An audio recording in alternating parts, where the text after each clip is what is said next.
in my view, you're likely to see the greatest fall off, and where you've had the biggest bubble are the ones tend to be the high-end market, and they tend to be ones where people have bought for investment or speculation rather than use.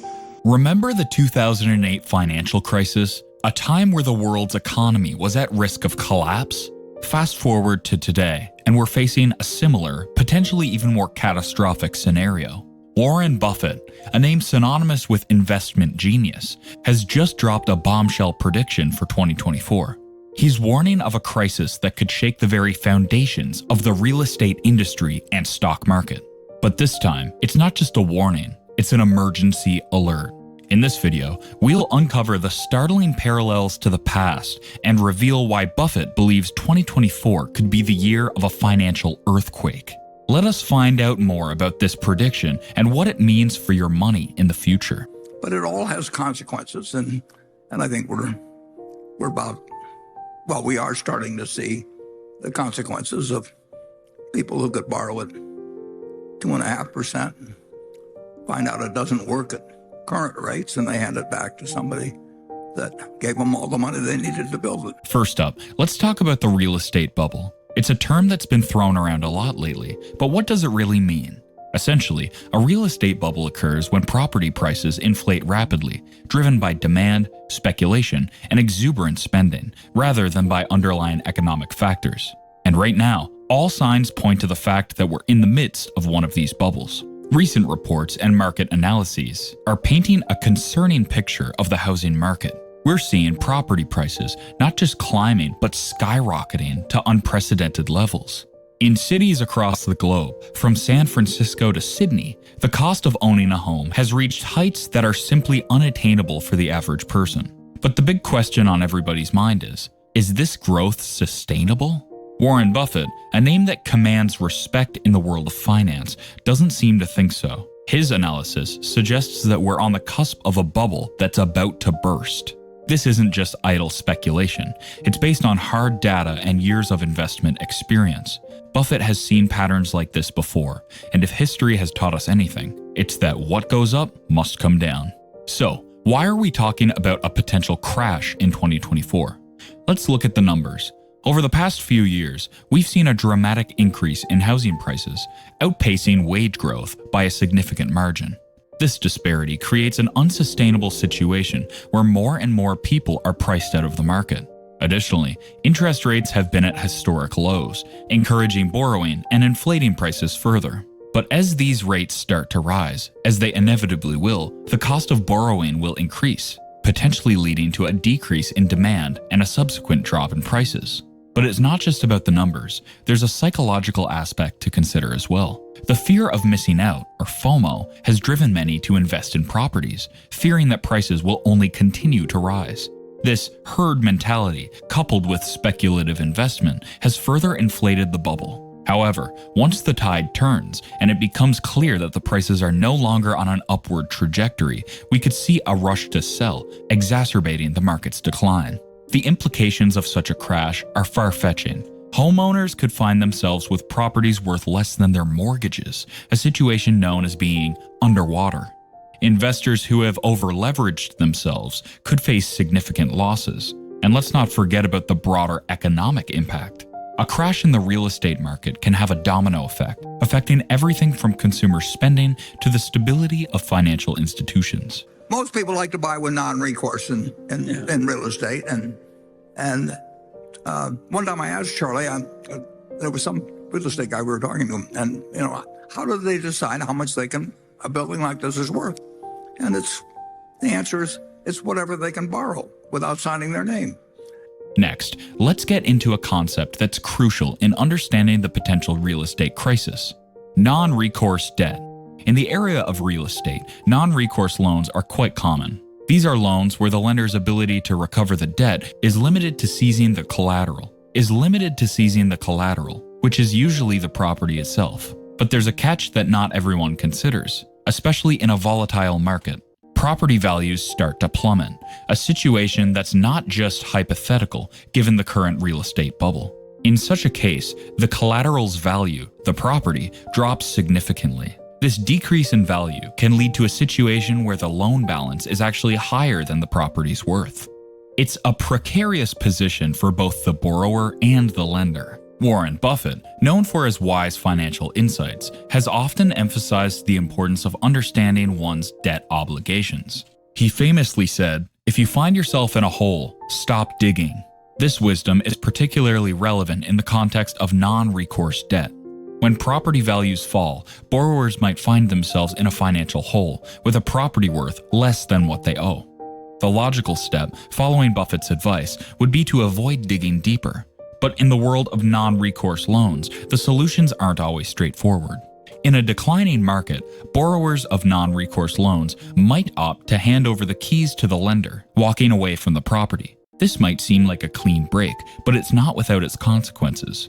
Such actions can lead to a wave of defaults, as more and more borrowers find it financially sensible to simply let go of their properties. This trend can create a vicious cycle, further driving down property values and leading to more defaults, a phenomenon often referred to as mortgage meltdown. However, the implications of non-recourse debt go beyond individual borrowers and lenders. They ripple out into the broader economy. As defaults increase, financial institutions that have heavily invested in real estate or mortgage-backed securities can find themselves facing significant losses. This situation can strain the banking sector, potentially leading to a credit crunch. A credit crunch can have widespread economic consequences, as businesses and consumers find it hard to borrow money, leading to reduced spending and investment and potentially triggering a recession. Furthermore, the impact of non-recourse debt defaults in the housing market itself, as properties are foreclosed and flood the market. Furthermore, the impact of non-recourse debt defaults can be felt in the housing market itself. As properties are foreclosed and flood the market, supply increases, putting further downward pressure on property prices. This scenario can lead to a housing market crash similar to what was witnessed during the 2008 financial crisis. As we approach a potential real estate crisis, it's crucial for investors, homeowners, and financial institutions to be aware of the risks associated with non-recourse loans and to prepare for the possible repercussions. The question remains, how can the market brace itself for the impact of these loans turning sour, and what measures can be taken to reduce the fallout? The potential real estate crash we're discussing isn't confined to the property market. Its ripple effects could cascade through the entire economy, impacting businesses in various sectors. Warren Buffett, known for his ability to foresee economic trends, has hinted at this broader impact. He once said, "It's only when the tide goes out that you learn who's been swimming naked." This metaphor aptly describes the vulnerability of businesses in the face of a real estate downturn. Let's start with consumer spending. The real estate market is a significant contributor to consumer confidence. When property values are high, homeowners feel wealthier and are more inclined to spend, a phenomenon known as the wealth effect. However, when the real estate market crashes, this effect reverses. The decline in property values can lead to a decrease in consumer spending. According to a study by the National Bureau of Economic Research, a 10% decline in housing wealth is associated with a reduction in consumer spending of around 0.6%. In a consumer-driven economy, this pullback in spending can have far-reaching consequences, affecting businesses from retail to services. Then there's the issue of bankruptcies. A real estate crash can lead to an increase in bankruptcies. Especially for businesses directly tied to the property market, like construction firms, real estate agencies, and mortgage brokers. But it doesn't stop there. As consumer spending declines, other businesses may start to struggle, leading to a domino effect of financial distress. The American Bankruptcy Institute reported that in 2008, during the height of the financial crisis, business bankruptcies increased by 54% from the previous year. A similar trend could emerge in the wake of a real estate crash in 2024. Another aspect to consider is the general economic slowdown. Real estate plays a critical role in economic growth. It's not just about the construction of new buildings, it's about the jobs and industries that are supported by the real estate sector. A crash can lead to the reduction in construction activity, which in turn can lead to job losses. The U.S. Bureau of Labor Statistics highlighted that in 2008, the construction industry lost around 600,000 jobs. A slowdown in real estate affects everything from manufacturing to retail. as these sectors are all interconnected. In short, the potential real estate crash could set off a chain reaction, impacting businesses across the board. As we look towards 2024, it's crucial for businesses to prepare for these potential challenges. Diversification, prudent financial management, and a keen eye on market trends will be key to navigating these turbulent waters. I'm happy when stocks are going down. I'm happier when stocks are going down because I can buy more of them with the same amount of money. I'd be happy if I was a farmer. I'd want farmland to go down so I could buy more acreage. As we try and figure out how to deal with the complicated real estate market, it is important to remember what Warren Buffett said about another important issue: the stock market. Buffett, with his decades of investment experience, has often emphasized the interconnectedness of markets. He famously said, "In the business world, the rearview mirror is always clearer than the windshield." This insight is particularly relevant as we consider the looming storm in the stock market for 2024. The stock market, much like real estate, has been experiencing a period of significant growth. However, this growth raised questions about its sustainability and the potential for a correction or even a crash. The stock market is sensitive to a variety of factors, including economic indicators, corporate earnings, and consumer confidence. A downturn in the real estate market can have a cascading effect on these factors, thereby impacting the stock market. One of the key concerns is the impact on consumer confidence.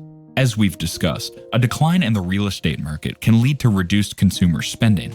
This reduction can, in turn, affect corporate earnings, especially for companies directly tied to consumer spending. The stock market is often a reflection of corporate health. This reduction can, in turn, affect corporate earnings, especially for companies directly tied to consumer spending.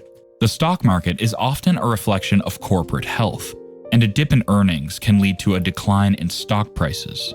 Moreover, the real estate market's impact on the broader economy can lead to increased market volatility. Economic slowdowns, rising unemployment rates, and decreased business investments can create an environment of uncertainty, which is often reflected in stock market fluctuations. The VIX, often referred to as the fear index, which measures market volatility, spiked to unprecedented levels during the 2008 financial crisis, a scenario that could repeat itself if a similar crisis were to occur in 2024. The question remains, how can investors prepare for this volatility, and what strategies can they employ to protect their investments? I can't predict recessions. If you guaranteed me there would be a recession next year, I would be buying and selling the same securities I'm buying and selling today.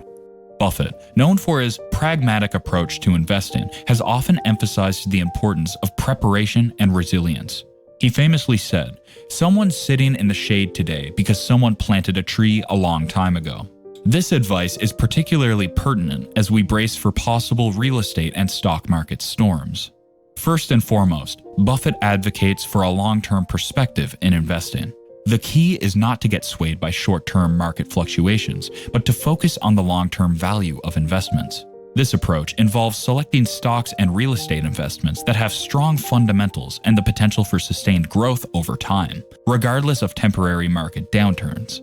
Diversification is another crucial strategy. Buffett has long been a proponent of diversifying one's investment portfolio to spread risk.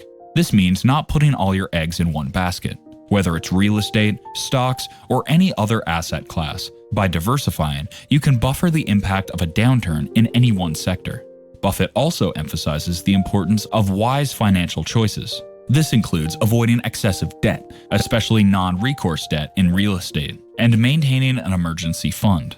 Having a financial cushion can provide much-needed stability and flexibility in times of economic uncertainty. Moreover, Buffett encourages investors to be opportunistic. Economic downturns, while challenging, can also present unique investment opportunities.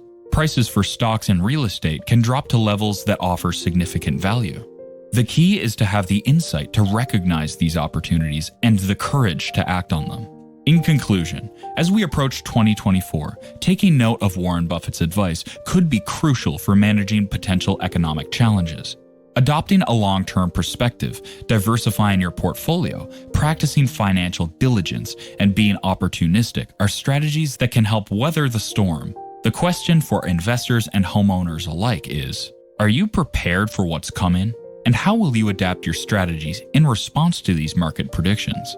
Let's continue this journey together, learning, growing, and preparing wisely.